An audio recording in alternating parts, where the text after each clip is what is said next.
Hey everyone, and welcome back to the Firefighters podcast, where we seek to develop, inspire and motivate the world of the emergency services operator through a series of wide-ranging conversations. Now before we go any further, just hit that rate, follow or subscribe button on whatever platform you're listening to. It's a key performance indicator for us and helps us reach even more people. Now here's what we've got for you today.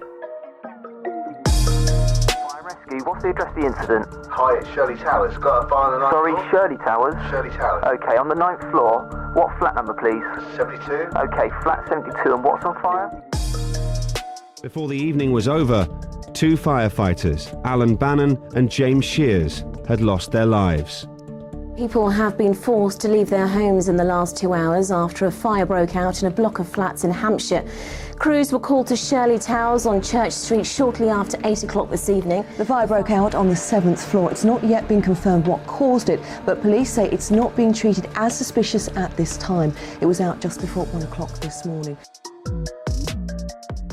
This episode of the podcast is brought to you by Gore-Tex Professional Fabrics. Now, we all know the working environment of a firefighter is filled with challenges. We face serious risks on the job, such as heat exhaustion, burns, physical and mental stress, and we frequently come into contact with high levels of toxic chemicals. Now, I have been wearing Gore-Tex for nearly 2 decades on the front line, working in hostile environments, tackling challenging incidents from firefighting to water incidents and in urban search and rescue environments. Gore-Tex have a well-earned reputation for protecting professionals in the fire and emergency services through their family of highly innovative, waterproof, breathable moisture barriers that exceeds global performance standards and are trusted worldwide. Gore-Tex, going further together. Today is a tragic day for Hampshire Fire and Rescue Service. It is with deep sadness that I announce the death of 2 Hampshire firefighters. At this time, I can now confirm the names of those 2 firefighters who have sadly lost their lives whilst attending a devastating fire in Southampton. Firefighter James Shears, aged 35, and firefighter Bannon, aged 38, tragically lost their lives whilst tackling the fire at a block of flats. Both were whole-time firefighters and members of Red Watch at St Mary's Fire Station in Southampton.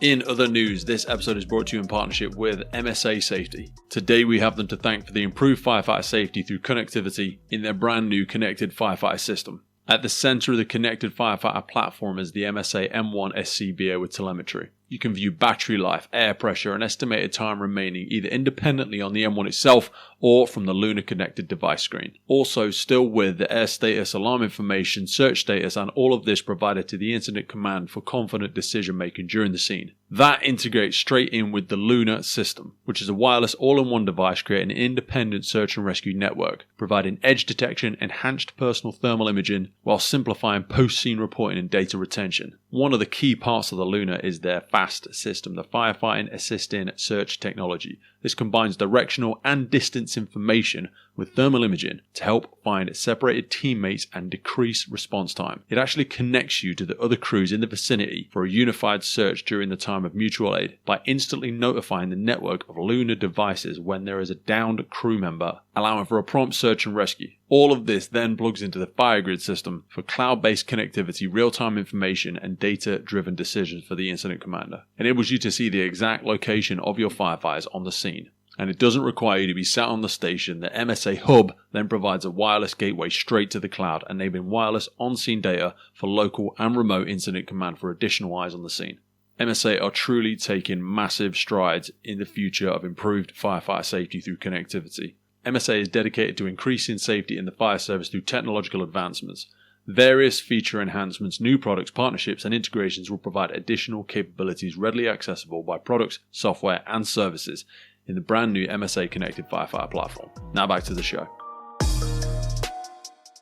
Today on the podcast, we're going to be covering an incident debrief into Hampshire Fire and Rescue Service's investigation into the deaths of firefighters Bannon and James Shears in flat 72 Shirley Towers, Church Street, Southampton on Tuesday the 6th of April 2010. The facts of the report, and particularly the actions of Hampshire Fire and Rescue Service staff, are framed by that duty to save life. And on that fatal night on the 6th of April 2010, many lives of the public were at risk in Shirley Towers, as a 16-storey high-rise block of residential flats faced an incredible scene as fire crews that night worked frantically in frightening situations, to the extent that the efforts to tackle this difficult and dangerous fire required the courage, stamina and skill of all involved. Once again, we're going to be covering a few aspects from a few different documentations to give us a full and well-rounded perspective of this incident. Firstly, we're going to cover a little bit around the incident's location. Now, Shirley Towers is situated in Church Street, Shirley, Southampton, and it is a 16-storey high-rise residential block constructed in 1967. Something specific about these types of building: the individual residences cover 3 floors, and they're technically best described as maisonettes. However, they are marked as flats, and the residents refer to them as flats. As such, it has 150 flats with an occupancy of between 350 and 400 people. With regard to water supplies, now water supplies for this exact incident were obtained from a hydrant situated on Church Street adjacent to the front entrance to Shirley Towers. They used a twin line approach of 70mm hose, which were put into the dry riser inlet, which we're going to go through in the incident. Now, the dry risers themselves in Shirley Towers have outlets on alternate floors, for example 5th, 7th and 9th floors. We do cover some aspects around cabling and entrapment on this, so it's worth noting that Shirley Towers was electrically rewired between 1995 and 1996. The replacement wiring was routed along the walls of the common areas and within the individual flats via external plastic trunking. The fire originated in the lounge of flat 72, which we're going to go through. Now, as with all incident debriefs, we are going to go through a step-by-step of the events on that day. However, before we do so, we are going to go through the layout of flat 72 itself, as the complexity in the layout of these flats is a big contributor to the situations that unfolded on that day. Now, the design of Shirley Towers is unusual for those not familiar with the layout. The layout of the flats is best described as a scissor design, with individual flats situated across 3 floors. Entrances to adjacent flats lead either upwards or downwards from the front door. An up flat has an emergency exit 2 floors above the entrance, and the emergency exit door is on the opposite side of the corridor to the entrance. Now, flat 72 is an up flat and has its entrance on the 9th floor with an emergency exit on the 11th floor, whereas a down flat obviously will be accessed from the 9th floor and will have its emergency exit below on the 7th floor. Flat numbering has no obvious relation to the floor number, so you can see how things get very complicated very quickly. So thinking about the layout of flat 72, just to break it down for you, we would enter from the 9th floor, immediately going up a short set of stairs into the living area itself. You'll also find the kitchen in that area as well, but you turn a sharp 180 degrees, go up another short set of stairs, effectively putting you on the 10th floor, but with no door out onto the 10th floor, before you go up another short set of stairs, bringing you to the 11th floor, where there is that emergency exit to get out of the flat, and there's also the living quarters, the bedroom, so on. So having given some background on the incident, the location, and the building layout, we're now going to go into the step-by-step timed event occurrence of the incident itself as it unfolded.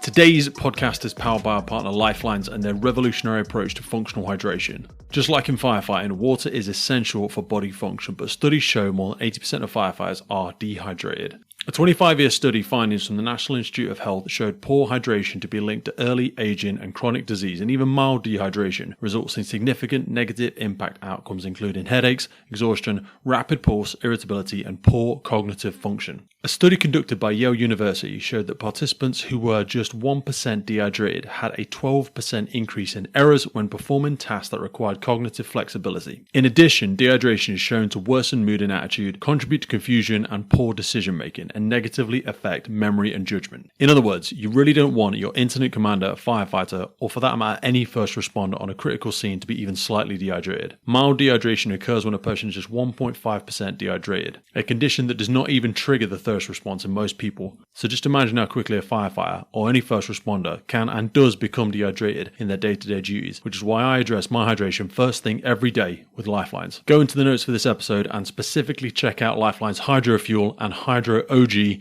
by clicking in the notes for the podcast for a clean energy solution designed for those who demand more from their day. Now back to the show.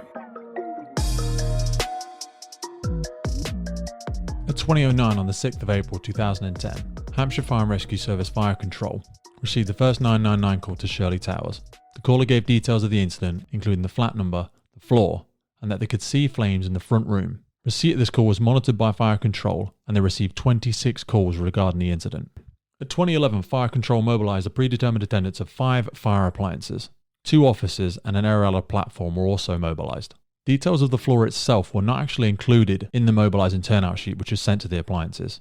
It was also not related to the officers which were mobilised to the incident, and no mention was made of the 999 caller seeing flames in the lounge. At 2012, en route to the incident, one of the incident commanders in charge of an appliance checks for SSRI, which is site-specific risk information, on the MDT, mobile data terminal, on the cab of the Plier appliance. It was found that there was no information.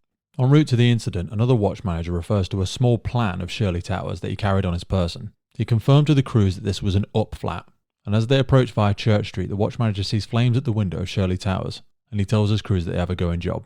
At 2014, a group manager books mobile to the incident via mobile telephone. He asks Fire Control if they have any update on the call.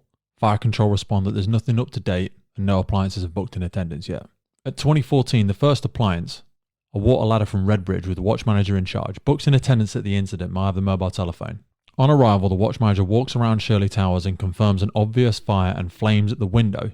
He instructs the driver to send a make-up message, requesting 6 fire appliances. He states that they have a fire believed to be on the 7th floor. As part of this message, the watch manager asks if there are any persons reported. Control respond that they have no reports of such. In a further conversation with Fire Control, the watch manager states he believes the fire to be on the 7th floor. On recollection, a comment in the incident debrief is that the fire was actually on the 9th floor. The flat number had been included in the turnout message, and there were a number of information sources available to the incident commander that would have assisted him in identifying the flat floor from the flat number provided. These include fixed signage in the lobby, as well as liaising with the flat warden themselves. These are points to note for incident commanders turning up to similar incidents in the future. At around 2015, Red Team 1 gathered the equipment required for a high-rise incident, plus a thermal imaging camera and a personal radio. At approximately 2017, the watch manager liaises with the warden and told him that the fire was on the 7th floor. Watch manager asked the warden to take him and the other crew members to 2 floors below the fire floor, assumably to set up a bridgehead. At 2017, a second appliance from St Mary's books in attendance. The crew manager contacts the watch manager by radio and instructs him to stay on the ground floor and manage the responding resources.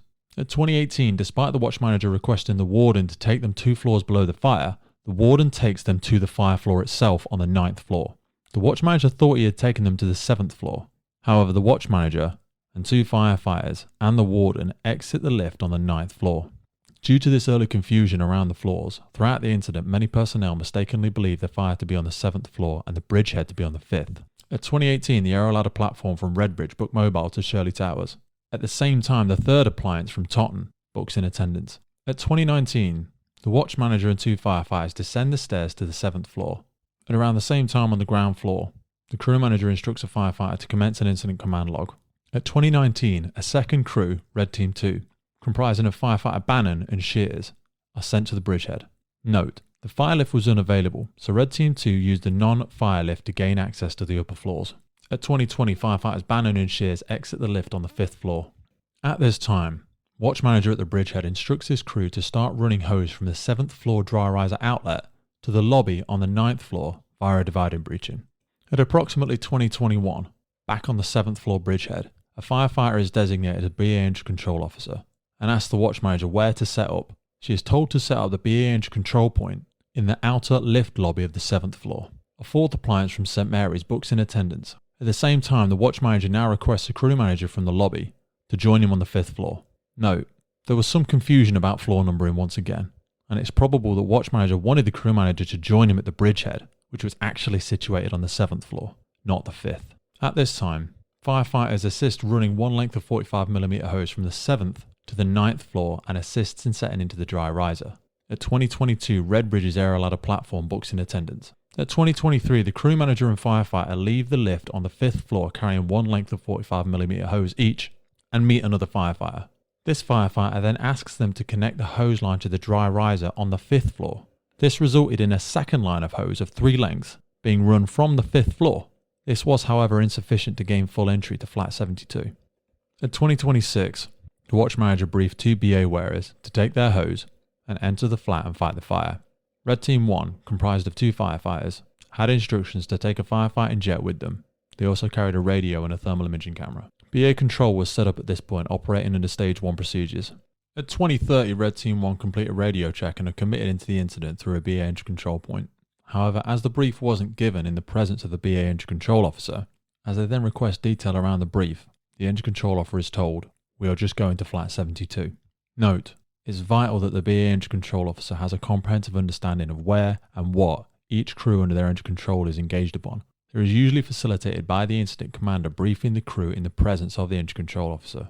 This was not done when Red Team 1 were committed to the incident. According to the engine control officer themselves, they received no brief with regard to search patterns from either the watch manager or the BA team leader. At the same time, having arrived at the bridgehead, the crew manager is briefed by the watch manager and takes over as sector commander at the bridgehead. Red Team 1 together with the watch manager now proceed to the 9th floor corridor. Red Team 2, including Firefighter Bannon and Shears, don their BA masks and go under air. They have with them a thermal imaging camera and a radio. Once again, the BA engine control officer is not briefed by the watch manager on the action plan for the BA crews. As Red Team 2 enter the engine control point, the engine control officer asks them their brief and again is told, "We're going to back up Red 1. Red Team 1 have taken the first line of hose consisting of 3 lengths which is run from the 7th floor dry riser outlet. The watch manager who had accompanied them to the 9th floor instructs them not to enter the flat until Red Team 2 are with them. Red Team 1 tell the watch manager that they're going to conduct a right-hand search. At 20:32, one of the firefighters in Red Team 1 notices that the jet, which had run from the 5th floor, is too short to be fully taken into the flat. It could, however, be used as a covering jet. Prior to entering, one of the team looked through the letterbox to determine conditions and noted thick black smoke. At this time, Red Team 1 decided they would go on a right-hand search and shouted this again to the watch manager. The watch manager acknowledges it, however there's no evidence that this information was passed to the engine control officer. Arriving at the flat, Red Team 2, consisting of firefighters Bannon and Shears, are briefed by the watch manager to hose manage the first team, who were the firefighting team themselves, and to take their hose to the door of the flat. He also told them if they're required to enter the flat to continue hose managing, then they could take their hose with them and that this would be replaced with another jet. They then began their ascent up to the 9th floor. As Red Team 2 firefighters Bannon and Shears enter the 9th floor corridor, Red Team 1 enter flat 72. Red Team 1 enter the flat before Red Team 2 had reached them at the entrance. This meant that no communication took place between them, and that neither crew knew what the other crew's brief was. The watch manager then returns to the ground floor and exits the premises. At 20:34, prior to taking over the incident, the group manager receives a handover from the watch manager himself. At 20:34, the chief fire officer contacts fire control and requests an update. Fire control inform them that it's a mate pump 6, and incorrectly that the fire is on the 7th floor and that they are not aware if there's any persons reported. At 20:34, back at the bridgehead, the crew manager states that he hears a message from one of the 2 teams committed requesting assistance with hose management. This came from Red Team 2, who were in the doorway of the flat and is requesting assistance with the hose. One of the firefighters follows the line back to the dividing breaching and notes that there's no more hose available to pull through. Entering the flat, Red Team 1 pulse water into the cool gases. Red Team 1 enter the lounge area, known to be the location of the fire. One of the firefighters stated that the conditions were very good and it was not hot.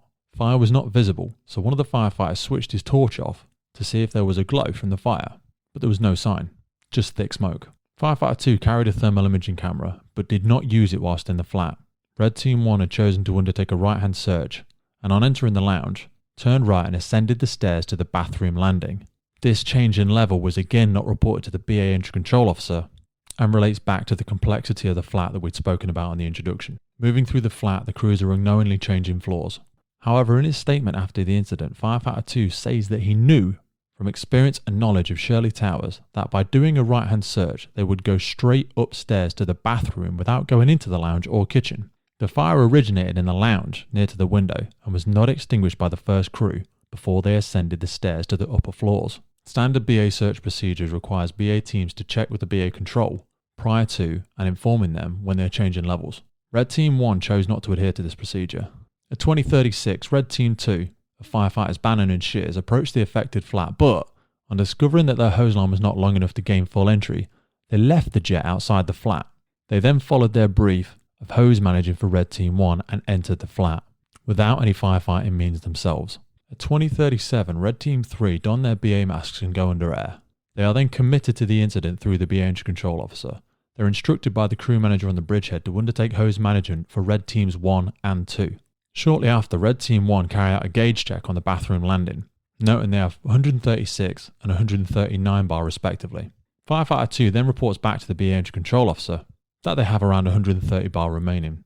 At 20:38, having got to the top of the flat, Red Team 1 search bedrooms 1 and 2 and choose to open the windows in both bedrooms without any referral to the incident commander.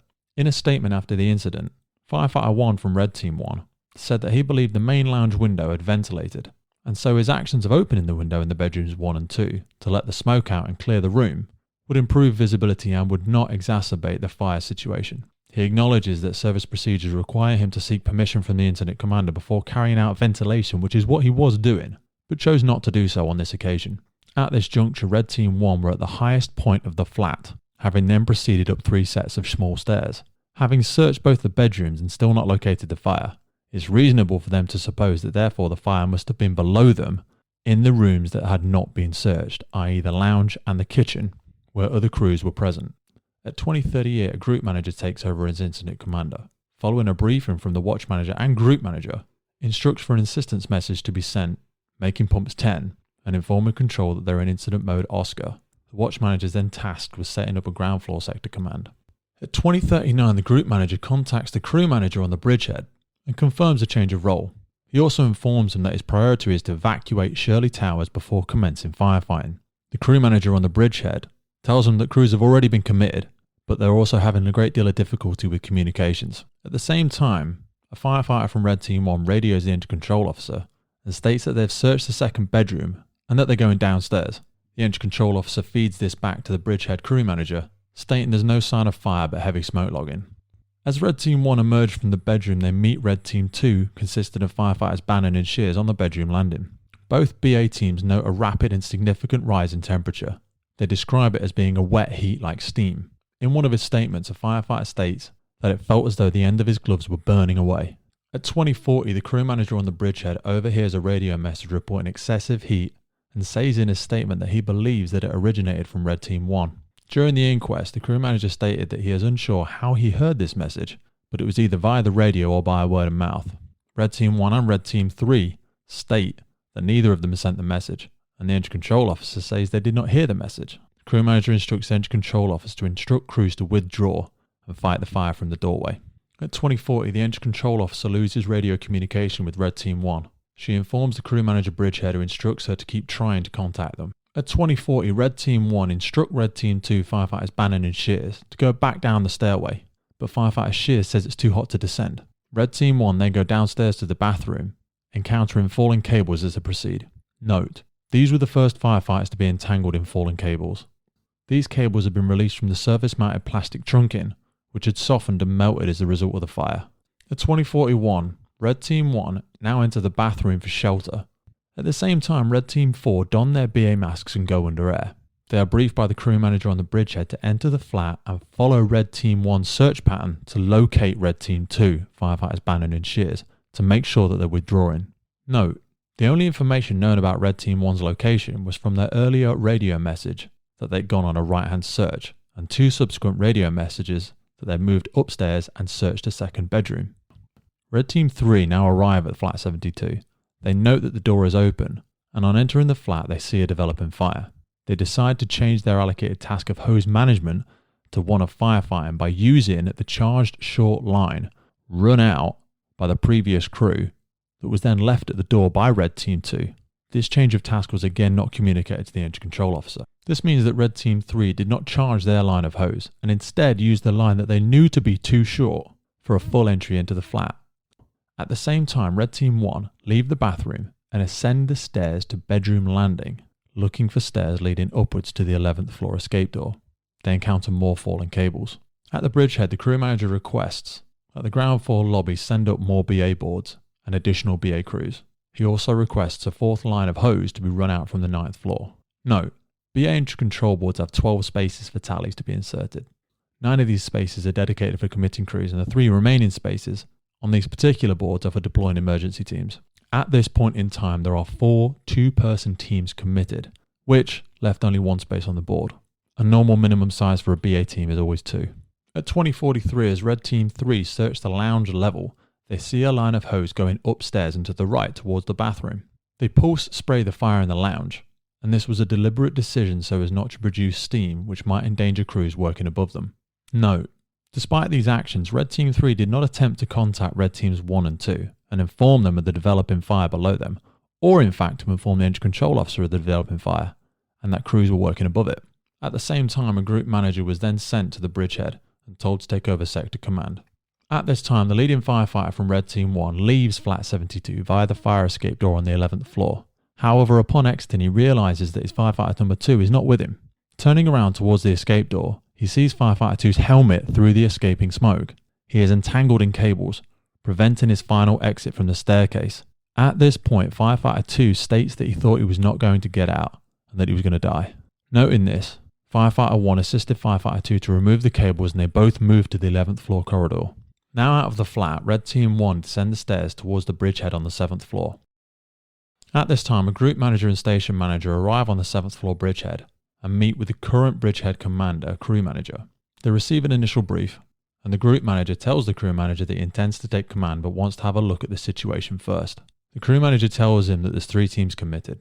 At this point, in fact, 4 teams have been committed, with Red Team 4 having been committed 3 minutes prior to the group manager arriving at the bridgehead.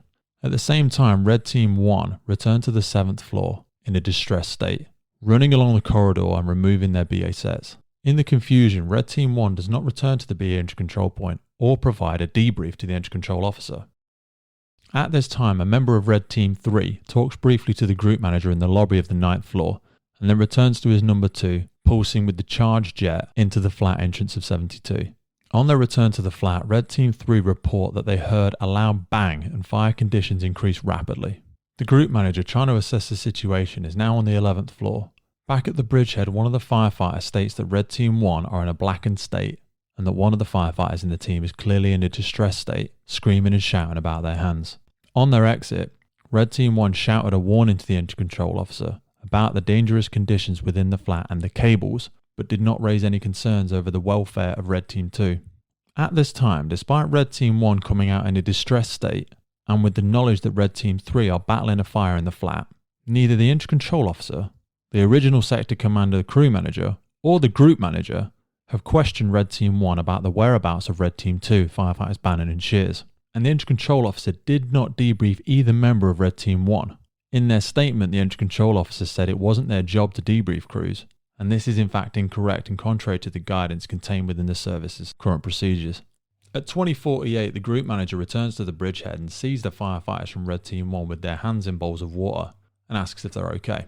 At this point, the entry control officer, aware of the condition of Red Team 1, tries to raise Red Team 2 on the radio.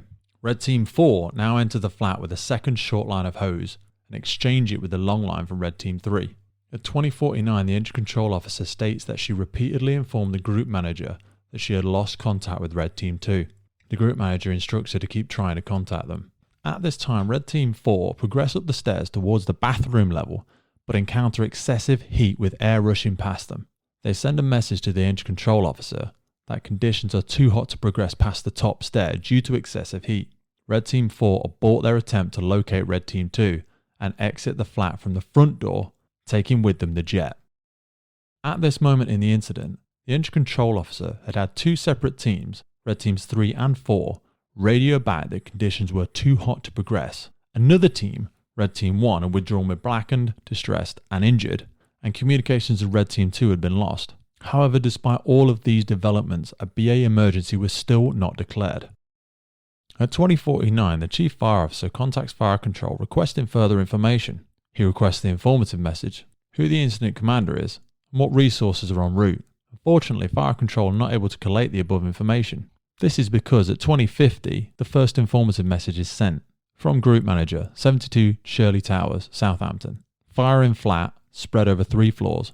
Fire currently on the 9th floor, flat well alight. Evacuation of tenants in surrounding flats in progress. 10 BA and 2 45mm hose are in use. Oscar mode. This is the first informative message sent from the fireground and was after many prompts and requests from Fire Control. At 20:50, Red Team 1 are at the entry control point, and they see a BA team comprising of 2 firefighters descending the stairs from above, subsequently confirmed as Red Team 4. In a subsequent statement, a firefighter from Red Team 1 said that they assumed it was Red Team 2, firefighters Bannon and Shears, safely leaving the incident. This was Red Team 4 returning to the 7th floor bridgehead, where they requested permission from the bridgehead commander to gain entry from the 11th floor to fight the fire and ventilate. The request to enter from the 11th floor is refused by the group manager, as he didn't want the emergency exit to flat 72 opened, as it would compromise the 11th floor. At 20:51, Red Team 3 overhears a radio message from the entry control officer, which sounded like all the other teams are out. Red Team 3 seek confirmation from the entry control officer and stated that they received a positive response. Believing all the firefighters are out of the flat, he decides to increase the length of the pulse spray. At 20:52, Red Team 4 returned to Flat 72's front entrance with instructions to fight the fire and locate Red Team 2, firefighters Bannon and Shears. At this point, Red Team 3 withdraw from the flat with their low pressure warning whistle operating. At 20:52, the ADSU from firefighter Shears in Red Team 2 is operated manually. At this point, his cylinder pressure was recorded at 74 bar, but it's not possible to state with certainty who, out of firefighters Bannon and Shears, operated the ADSU. At 20:54, the bridgehead commander tasked the engine control officer to redeploy Red Team 3 and Red Team 4 to establish communications with and rescue Red Team 2. 1 minute later, Red Team 3 returned to the engine control officer on the 7th floor and shut down their BA sets. Red Team 3 informed the crew manager and the bridgehead commander that there's a fire in the living room and that they've handed it over to Red Team 4. 1 minute later, the crew manager observes the bridgehead commander, who is a group manager, marshalling BA teams for PPV operation, and is told by the engine control officer that she still cannot contact Red Team 2 on the radio and that they're only 5 minutes from their time of whistle. The crew manager then relays this to the bridgehead commander and instructs the engine control officer to keep trying to contact Red Team 2. At 20:59, the engine control officer continues to inform the sector commander that she cannot raise Red Team 2 and that they are just a few minutes away from their time of whistle. He again instructs her to keep trying to get hold of them. 1 minute later, firefighter Bannon from Red Team 2's BA cylinder contents expires. At 2100, the ADSU from firefighter Bannon in Red Team 2 now operates automatically. Red Team 5, having now been established on the bridgehead, are committed to the incident through the engine control officer. Although a BA emergency had still not been declared at this point, they are committed as an emergency team, but this was not clearly communicated to them. Red Team 5 request information on the search pattern adopted by Red Team 2 several times, but no information is forthcoming. The only location detailed on the engine control board is Flat 72. Red Team 5 decide to tell the engine control officer that they're going in on a right-hand search. Due to them receiving an incomplete brief at the engine control point, Red Team 5 had initial difficulty in finding their way into Flat 72. Red Team 5 overhear the engine control officer telling the group manager bridgehead commander that there's no spaces left on the board, so that they're going to put them in as an emergency team space. At the same time, the engine control officer now asks the bridgehead commander, who's a group manager, whether they should initiate Stage 2 engine control. He responds that they have less than 10 wearers and they should remain at Stage 1. Despite the fact that one of these teams is now operating as an emergency team, the bridgehead commander instructs one of the crew managers to take a radio to the flat entrance on the 9th floor and establish some communications with the teams working inside. Back at the bridgehead commander overhears a message that an ADSU has been heard in Flat 72. Finally, he instigates a BA emergency and instructs the engine control operative to commit 2 emergency teams. He then informs the incident commander that a BA emergency is in progress. Whilst the sounding of an ADSU was the catalyst for the BA emergency being initiated, there were, however, other earlier developments that should have instigated a BA emergency. For example, communications had failed with Red Team 1 since 2034. Secondly, Red Team 1 had withdrawn from the flat, distressed, blackened, and with burnt hands. Finally, Red Team 2 hadn't withdrawn by their time of whistle, which was 2101. All 3 of these developments should have instigated a BA emergency. Red Team 5 attempt to climb the stairs from the lounge towards the sound of the ADSU. They call out to try and find the missing team before being beaten back by extreme temperatures. They withdraw to the corridor and then make 2 further attempts. However, on each occasion they are beaten back and have to withdraw. Back in the corridor, they tell a crew manager that they can hear an ADSU operating. They ask him to request an entry from the 11th floor because conditions prevent their progress from the 9th floor access. Now returning to the bridgehead, Red Teams 7 and 8 are tasked by bridgehead commander to enter Flat 72 via the 11th floor fire escape and search for Red Team 2. Red Teams 7 and 8 don their BA masks and go under air. The BA engine control officer has insufficient space on the board, so requests that the names of Red Teams 7 and 8 are written on the wall adjacent to the engine control point. The entry time is marked on the wall as 2110. But does not match the time recorded on the BA data record. Note, the BA entry control officer must ensure that he or she has sufficient BA entry boards for the number of personnel that are being committed. The incident commander or the bridgehead commander should have instigated BA Stage 2 control. Whilst the entry control officer showed initiative in the circumstances by recording the additional BA crews on the adjacent wall, the entries on the wall were incorrect, with a member of the team, a crew manager's name appearing twice, and one of the firefighters being missed altogether. There was also a great deal of doubt over the accuracy of the times recorded at the entry. Having gone through some form of pre-entry, Red Team 8 now proceed to the 11th floor with the breaking in equipment to locate the fire escape door, and they're followed up by Red Team 7. Back in the flat, Red Team 5 attempts to ascend the stairs to the lounge. They reach a door on the bathroom landing and push it open. They notice falling cables and shout to Red Team 2. They are again forced back and withdraw due to excessive heat. At 21:14, Red Team 6 pull back Red Team 5, who continue to attempt to gain further entry into the flat. After making those several previous attempts to ascend the stairs for the missing team, Red Team 5 were exhausted, and Red Team 6 were correct in preventing them from making any further attempts. At 21:14, Red Teams 7 and 8 enter the 11th floor corridor and notice extreme heat and heavy smoke logging. They reach the second door on the right of the 11th floor and force entry. They note displaced cables, and one of the firefighters has to be assisted immediately after becoming entangled. Note, these two teams had actually entered the wrong flat. This was not flat 72, and the actions of the firefighters compromised the fire resistance of the flat unnecessarily. Due to a series of confusions, they'd gone into the wrong flat, and the implications of breaking into the wrong flat meant they had jeopardized the potential for fire and smoke spread. Back at flat 72, Red Teams 5 and 6 now exit and meet a crew manager in the corridor. They tell him they can hear the ADSU operating. The crew manager checks their gauges and instructs Red Team 5 to return to the entry control officer. Red Team 6 continue to fight the fire. At 21:16, Red Team 4, who are wearing BA sets but had not yet started up or under air, on hearing the request for assistance, immediately respond to the 9th floor where they meet the crew manager outside flat 72. They were then tasked with hose management. Note, Red Team 4 acted on their own initiative and without permission or direction from the entry control officer or the bridgehead commander. Red Team 6, still inside, make repeated efforts to ascend the stairs towards the sound of the ADSU. Whilst doing so, one of the firefighters gets their cylinder valve entangled in falling cables and is assisted by number 2 to remove them. Red Teams 7 and 8, having realised they were in the wrong flat, move to the next door and force entry. At 21:26, Red Team 6's low pressure warning whistle is now operating, and they withdraw from the flat. As the incident continued, numerous emergency BA teams attempted to locate and rescue Red Team 2 from flat 72, but were continuously beaten back by excessive heat and fallen hanging cables, which further hampered their efforts.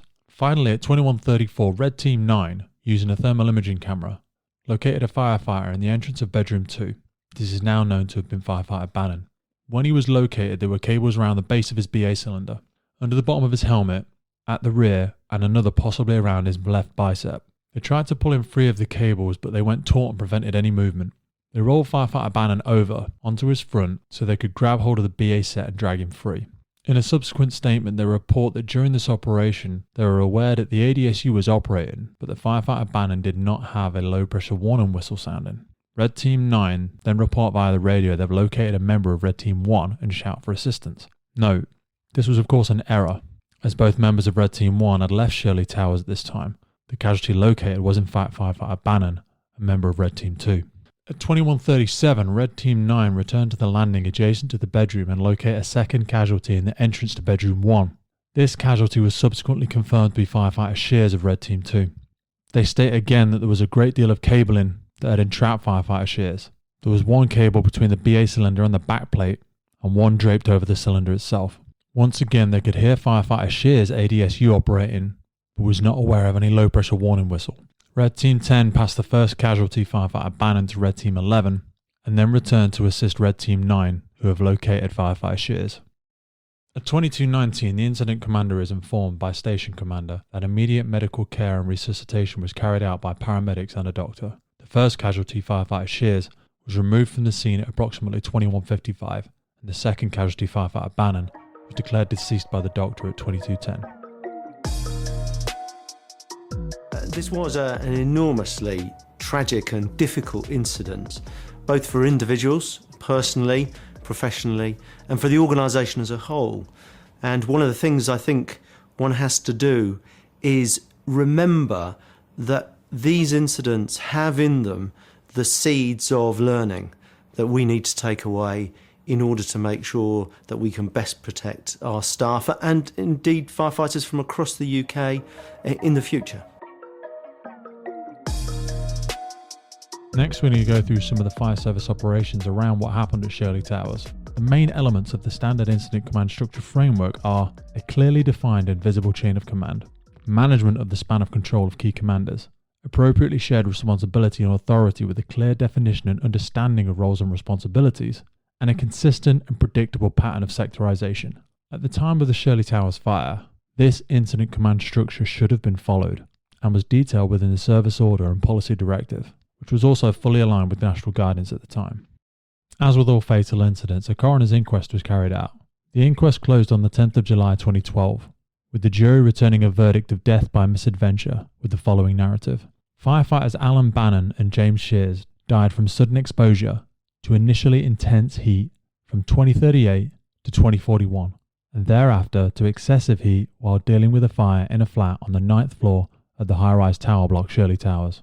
Obvious precautions to prevent the fire from occurring were not taken. In addition, operational considerations for all firefighters involved became extremely difficult and dangerous, and this significantly contributed to the death of the firefighters. Numerous factors have been identified as being relevant in the chain of causation, which could have affected the eventual outcome, and where appropriate, will form the basis of recommendations to improve safety in the future. To close, we are going to cover off the significant conclusions that came from this report. During the Hampshire Fire and Rescue Service investigation, a number of issues were identified that contributed to the events leading to the deaths of firefighters Bannon and Shears.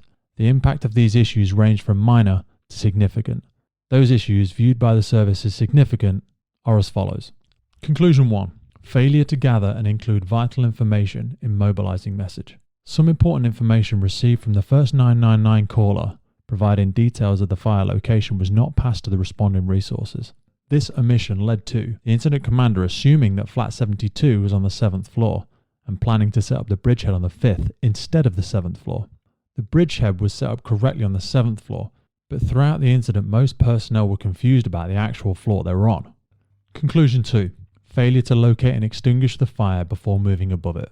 The first BA crew that entered flat 72 did not locate the fire in the lounge or extinguish it before ascending the stairs to the upper floors. Despite carrying a thermal imaging camera, they chose not to use it. The second BA crew did not report locating the fire and ascended the stairs following the hose line of the first BA crew. As a result, both crews, including the second crew, who were not carrying any firefighting media, were then exposed to intense heat from a developing fire below them. Conclusion 3. Unauthorised ventilation of flat 72. The first BA crew opened windows in their bedrooms above the lounge to aid ventilation. This act would have allowed the passage of heated air to flow upwards and past the second crew, and then exhaust out of the open window. Conclusion 4. Declaration of a BA emergency. Following a loss of communication with Red Team 2, Red Team 1 arrived back at the BA engine control in a distressed state at approximately 2046. These factors should have prompted the initiation of a BA emergency. Communications with Red Team 2 could not be re-established, and subsequent teams indicated a developing fire. Red Team 2's time of whistle was noted as 2101.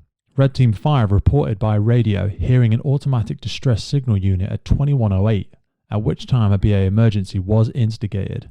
The delay in instigating the BA emergency meant that the cylinder contents of firefighter Shears would have expired 3 minutes later and almost certainly before assistance could have been rendered. Conclusion 5. Fire-resistant cable supports. Surface-mounted electrical cabling was encased in plastic trunking which failed when exposed to heat, so releasing the cables. These cables then became a hazard to firefighters. Firefighters Bannon and Shears were both entangled in cables when located. Conclusion 6. Protocol when cables fall or are likely to fall. BA crews encountering falling cables had no means of self-extrication, for example insulated cutters, which are carried by many firefighters today as part of additional equipment on a BA set. Cables fell between the cylinders and the BA set backplate, making it extremely difficult to remove without assistance. Since the incident, Hertfordshire Fire and Rescue Service has incorporated a strap on the cylinder cover to reduce the risk of cable becoming entrapped between the cylinder and the backplate. As mentioned previously, insulated cutters have also been issued to every BA set in this service and is now the case in most services across the UK. This report concludes that after extensive inquiries by Hampshire Constabulary, including scene examination, reconstruction, analysis samples and CCTV recordings, the most probable cause of this fatal fire was the accidental ignition of curtain material located on top of an energised uplighter light fitting within the lounge of number 72 Shirley Towers. The rapid development of the fire was due to the change in ventilation conditions within number 72 Shirley Towers after the opening of the windows within the bedrooms. The lack of sufficient extinguishing media being applied due to the pulse spray techniques allowed the fire to develop and hampered rescue attempts. This brings us to the end of the incident debrief for Shirley Towers on the 6th of April 2010. Thanks again go to the hard work of Hampshire Fire and Rescue Service and supporting agencies. It is our sincere hope that the lessons taken and information provided in today's incident debrief, including the subsequent recommendations and improvement in service policies and procedures, will ensure the safety of frontline operators through greater training and awareness as we continue to face the challenging and complex incidents as members of the UK Fire and Rescue Service. Thanks for coming back to the Firefighters podcast. See you next time. The Firefighters podcast was created to recognize, acknowledge, inspire, and hopefully even motivate these incredible individuals who have chosen to be part of the first responder community. Our driving purpose is to create a legacy resource for the current and future generations of firefighters and first responders. We get some incredible feedback from listeners and guests, and as the podcast grows, our desire to create longevity and sustainability means that we are asking for the support of our listeners. If you want to support the podcast, if you want to get discounts to our merchandise, hoodies, clothing, coins, patches, tallies, and also access to all of the incredible documents that get shared with us from our podcast guests and sector leaders, then please head over to our Patreon page, and for just £3 a month you can support the future of the podcast. Please finally hit that follow, subscribe or rate button on the platform you're listening, and wherever you are in the world, please support your emergency services responders, and thank you for listening.